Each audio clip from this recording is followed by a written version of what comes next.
Supreme court ने इंतखाबात अज खुद नोटिस केस के फैसले में 90 रोज में पंजाब और केपीके में इलेक्शन करवाने का हुक्म दे दिया है। फैसले में कहा गया है कि खैबर पख्तूनख्वा में गवर्नर के हुक्म पर असेंबली तहलील हुई है तो गवर्नर इलेक्शन की तारीख दें, जबकि पंजाब में सदर मुमलिकत को इलेक्शन कमीशन से मुशावरत करके इलेक्शन की तारीख देने का हुक्म दिया गया है। सुप्रीम कोर्ट के इस फैसले से आईनी बहरान हल होना तो दूर की बात, मुल्क के आईनी और सियासी हलकों में नई बहस का आगाज हो गया है। विफाकी वज़रा और अटॉर्नी जनरल पाकिस्तान ये मौक़िफ़ इख्तियार कर रहे हैं कि इस अज़ खुद नोटिस पर पहले ही जजेस के एतराज़ और आज जस्टिस मंसूर अली शाह और जस्टिस जमाल मंदोखेल की इख्तिलाफी नोट के बाद ये पटिशन 4-3 से मुस्तरद हो चुकी है। इस बहस से कतई नज़र अगर सुप्रीम कोर्ट के फैसले में इख्तिलाफी नोट के नुक्ता एक को देखा जाए तो उसमें वाज़ेह तौर पर इस मामले में अज़ खुद नोटिस को मुकम्मल तौर पर बिला जवाज़ और जल्दबाजी में लिया गया फैसला करार दिया गया है।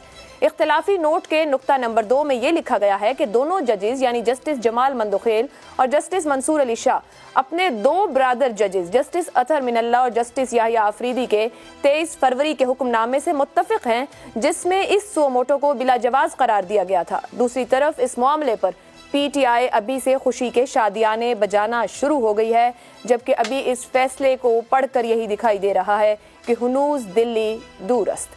इसी मामले पर सवाल रखेंगे अपने पैनल के सामने। पैनल में हमारे साथ हैं अबसार आलम, शहजाद चौधरी, जैगम खान और ईसा राना साहिब यहाँ स्टूडियो में हमारे साथ हैं। सवाल की तरफ जाएंगे। हुकूमत का मैंने बता दिया है और पाकिस्तान तहरीक इंसाफ की जानिब से जेल भरो तहरीक को आज ख़त्म करने का ऐलान किया गया है कि इंतखाबात आने को हैं, उसकी तैयारी करनी है। हालांकि अभी तारीख नहीं मिली है कि इंतखाबात किस तारीख को होंगे। सवाल आप सबके सामने इस तरह से, सुप्रीम कोर्ट का फैसला, अलग अलग तशरीहात, क्या सियासी इंतशार में इजाफा होगा? ये सियासी इंतशार वही है जो गुज़िश्ता 1 साल से कोई मामला हल नहीं होने दे रहा और बहुत से मामला खोल के रख दिए गए हैं। जैगम खान साहब, आपकी राय में, बल्कि जैगम खान साहब माजरत मुझे दीजिएगा, अबसार साहब की तरफ पहले जाती हूँ। अबसार साहब, आपने कल कह दिया था कि 3-2 से फैसला आएगा, यहीं से शुरू कर लेते हैं। आपको फैसले का पहले से पता था जो आपने कहा 3-2 से आएगा और उसी हिसाब से आज फैसला आ गया? मुझे अफसोस है और मेरा सर शर्म से झुक रहा है कि मैंने कल ये कहा और आज ये बात सही साबित हो गई और इसकी बुनियाद कोई इतलात नहीं थी, ना कोई ब्रेकिंग न्यूज़ थी मेरे पास। ये पाकिस्तान में हर शख्स को पता है जब बेंच बनता है तो उस बेंच का क्या फ़ैसला आना है और ये बहुत बदकिस्मती है। मैं समझता हूँ एक तरह का अवाम का नो कॉन्फिडेंस सुप्रीम कोर्ट पे और उसकी साख पर, और सुप्रीम कोर्ट को सोचना चाहिए कि लोग अपने घरों में बैठ के, अपने थड़ों में बैठ के, अपने कारोबार के जगहों पे बैठ के अंदाज़ा लगा लेते हैं जजेस के नाम से कि इस जज का झुकाव और उसके फ़ैसले का झुकाव किस तरफ है। इससे आप अंदाज़ा लगा लें कि जो इदारा पाकिस्तान में सबसे नॉन कंट्रोवर्शियल होना चाहिए, ये कम अज़ कम जिसकी साख होनी चाहिए, उसकी साख तो कोई नहीं रही और साख से ही सारा कुछ चलता है। तो इसी में आपके सवाल का जवाब भी है कि जब साख ही नहीं रही तो फिर सियासी इंतशार को कैसे काबू पा सकती है सुप्रीम कोर्ट? सियासी इंतशार बिल्कुल बढ़ेगा और बदकिस्मती से इस सियासी इंतशार का आगाज़ सुप्रीम कोर्ट की सियासत गर्दी से हुआ है और वो तब से शुरू हुई है जब 63A की, जिसमें वाज़े तौर पे आइन में जिसकी उसमें कोई अभाम नहीं है। अगर आप पढ़ चाहें तो मैं आपको पढ़ के भी सुना देता हूँ। मैं आज आइन की कॉपी इसीलिए लेके आया हूँ कि उसमें वाज़े तौर पे लिखा हुआ है कि किसने कहना है अपने मेंबर्स असेंबली को वोट डालने का, लेकिन जजेस ने बैठ के, एक हम ख्याल ग्रुप ने बैठ के उस पर अलग फ़ैसला दे दिया। इस अभी जो सो मोटो हुआ है वो सो मोटो हुआ है गुलाम मोहम्मद डोगर केस में, जो ट्रांसफ़र का केस था। उसमें 2 जजेस ने ये रिकमेंड किया इन राइटिंग कि इलेक्शन की तारीख के बारे में सो मोटो लिया जाए और उसके बाद फवाद चौधरी साहब ने बयान दे दिया और उसके अगले दिन चीफ जस्टिस साहब ने सो मोटो ले लिया।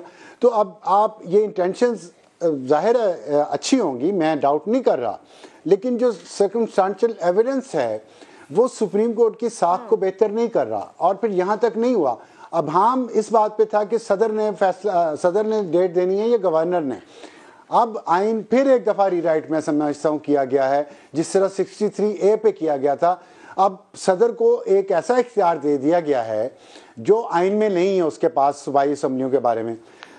तीसरी बात यह है کہ پاناما کے 5 ممبر بینچ جب انہوں نے فیصلہ جب کیس شروع ہوا تو 2 ججز نے، جس میں ایک جسٹس آصف سعید کھوسا اور ایک اور جج سے مجھے ان کا نام اس وقت ذہن میں نہیں آ رہا، ان دونوں نے یہ فیصلہ دیا، انہوں نے فیصلہ خلاف دے دیا نواز شریف کے.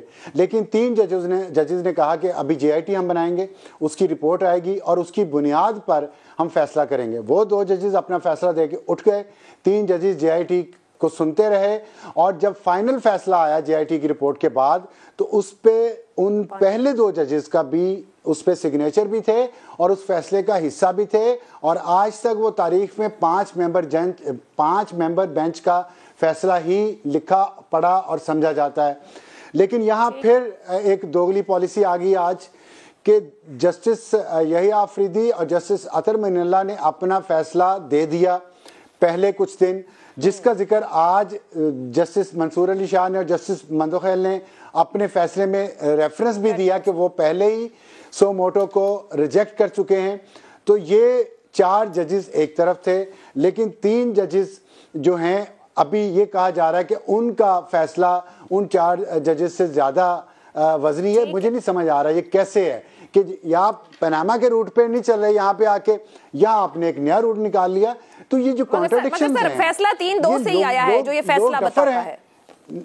نہیں عائشہ، لوگ ڈفر ہیں. میں یہ پوچھنا چاہ رہا ہوں کہ ان کو یہ تضادات، یہ کانٹرڈکشن، اتنی اسٹارک کانٹرڈکشن نظر نہیں آ رہی، اور کیوں اتنا متنازع بنا لیا گیا جب ایک فریق کہہ رہا تھا. آپ فرض کر لیں، میں ایک سوال آپ کے لیے چھوڑ رہا ہوں، میں اسی بات کو آگے لے کے چلتے ہیں. اگر فل کورٹ بینچ ہوتا تو کیا یہی فیصلہ، آج کا فیصلہ، اس پہ اتنا تنازع کھڑا ہوتا؟ پھر تو ان 2 ججز کو بھی نہیں اٹھنا چاہیے تھا نا، یحییٰ آفریدی صاحب اور اطہر معین اللہ کو بینچ کا حصہ رہنا چاہیے تھا. زیغم خان صاحب خیر اب فیصلہ آ چکا، اعتراض ہوا تھا، وہ ان کا اٹھنا بنتا تھا. ان پہ اعتراض تھا، ایک پہ تو چارج ہے، آڈیو لیک ہوئی ہے، تو کیسے بٹھایا جا سکتا ہے؟ نہیں، میں جو جنہوں نے ڈسینٹنگ نوٹ دیے سر، میں ان کی بات کر رہی ہوں. خلاف ہو گیا تھا. جی ٹھیک ہے، میں اسی بات کو آگے لے کے جاتی ہوں. زیغم خان صاحب، یہ 4-3 اور 3-2 ایک نئی بحث کھل گئی، اس لیے سوال بھی میں نے پولیٹیکل سٹیبلٹی کو لے کے رکھا. حکومتی وزراء ایک کے بعد ایک سامنے آئے، ایون اٹارنی جنرل پاکستان، وزیر قانون، وزیر داخلہ، سب یہ کہہ رہے ہیں کہ 4-3 کا فیصلہ ہے، ہمیں ریویو میں بھی جانے کی ضرورت نہیں ہے، اور ہائی کورٹ میں پینڈنگ پروسیڈنگز دیکھیں گے وہاں کیا نتیجہ آتا ہے. حکومت انتظار کرے گی. حکومت فیصلہ مان رہی ہے، نہیں مان رہی، نیم دلی سے بھی نہیں مان رہی؟ یو ایس اے حکومت فیصلے کی ایک اپنی تشریح کر رہی ہے، اور بڑی دلچسپ تشریح کر رہی ہے، اور اس تشریح میں کچھ نہ کچھ وزن موجود ہے. اور یہ تشریح یہ دکھا رہی ہے کہ جو ایک سیاسی انتشار تھا جو آپ نے پوچھا، جو 2016 سے چل رہا ہے، اس میں آہستہ آہستہ عدالتی انتشار کا بھی اضافہ ہوا ہے. اور اس فیصلے کے بعد اس عدالتی انتشار کا جو ٹیمپریچر ہے وہ بھی بہت زیادہ بڑھ گیا ہے. اب یہ انتشار عدلیہ اور کسی سیاسی گروہ کے درمیان میں، کسی سیاسی پارٹی کے درمیان میں جھگڑے کی صورت میں نہیں ہے، بلکہ یہ خود عدلیہ کے اندر، پاکستان کی اعلیٰ ترین عدلیہ کے اندر بھی ایک شدید قسم کے اختلاف کی صورت میں ظاہر ہو رہا ہے. اب دیکھیے، بینچ پہلے ایک بنایا گیا، پھر دوسرا بنایا گیا. پہلا بینچ بھی متنازع، دوسرا بینچ بھی متنازع. سوال انتہائی آسان، کوئی بھی بینچ بنایا جاتا تو میرے خیال میں وہ یہی کہتا کہ 90 دن کے اندر انتخابات ہونے چاہیے، کیونکہ پاکستان کے آئین میں جہاں پہ یہ لکھا ہوا ہے کہ ہونے چاہیے انتخابات 90 دن میں، اس کے ساتھ کوئی گنجائش نہیں چھوڑی گئی. بہت معمولی ایک گنجائش موجود ہے، لیکن وہ راستہ آئین کے 224 میں 224 میں وہ سرنگ لگانا، وہ استثناء ڈھونڈنا ایک بہت ہی مشکل کام ہے. لیکن چیف جسٹس صاحب نے کیا کیا، ان ہز وزڈم، پہلے جو اس نے بینچ بنایا ان کے 2 ممبرز پہ جھگڑا کھڑا ہوا. پھر انہوں نے نیا بینچ بنایا تو ان 2 ممبرز کو تو ایکسکلوڈ کیا، لیکن دوسرے 2 ممبرز کو بھی ایکسکلوڈ کر دیا. اور سب سے بڑا جو انہوں نے مسئلہ کھڑا کیا وہ یہ کیا کہ سینئر ترین ججوں کو شامل نہیں کیا. آپ دیکھیے، کسی بھی آئینی معاملے میں جب کوئی بینچ بنتا ہے تو کوئی نہ کوئی اس کا اصول ہونا چاہیے نا، کہ کس اصول پہ بینچ بن رہا ہے. سپریم کورٹ تو پورے پاکستان کو اصول سکھاتی ہے، तो उसके अपने असूल कहाँ हैं? आप भारत में देखिए, भारत में जब भी कोई आईनी मामला होता है तो 5 सीनियर तरीन जजेस उसको सुनते हैं। जी, ये वहां की रिवायत है। है। सिर्फ एक दफा ऐसा हुआ था कि सुप्रीम कोर्ट के चीफ जस्टिस साहब ने भारत के सीनियर जजों को शामिल नहीं किया, तो हामिद खान साहब ये रात बता रहे थे, पीटीआई के हामिद खान साहब, वो ये कह रहे थे कि उन 4 जजेस ने प्रेस कॉन्फ्रेंस कर दी कि ऐसा क्यों हुआ, और फिर भारत वहां पे वापस चला गया। यहाँ सीनियर बेंच ऐसा बनाया गया जो मुतनाज़ा हो गया, और जब बेंच ही मुतनाज़ा था फिर फैसला तो उसका मुतनाज़ा होना ही चाहिए था। उसके साथ दूसरा सवाल क्या खड़ा हो गया, वो ये खड़ा हो गया कि क्या ये केस सुनना भी चाहिए था या नहीं सुनना चाहिए था। और तीसरा सवाल जिस पे बात हुई वो ये थी कि क्या इस फैसले में आइन को रीराइट तो नहीं कर दिया गया है। तो ये नए किस्म के तनाज़े हैं जो हमारे सामने आ गए हैं।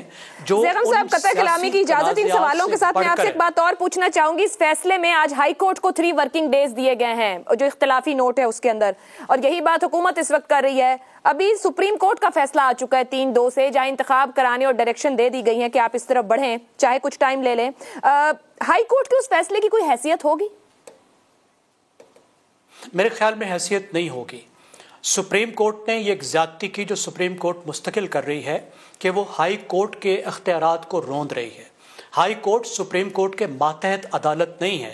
हाई कोर्ट एक आजाद आईनी अदालत है जो सर, अगर हाई कोर्ट के फैसले की हैसियत नहीं होगी ज़ैगम साहब, तो फिर हुकूमत किस बात पर कह रही है कि वो हाई कोर्ट की प्रोसीडिंग्स का इंतजार करेगी? वहां क्या फैसला होगा?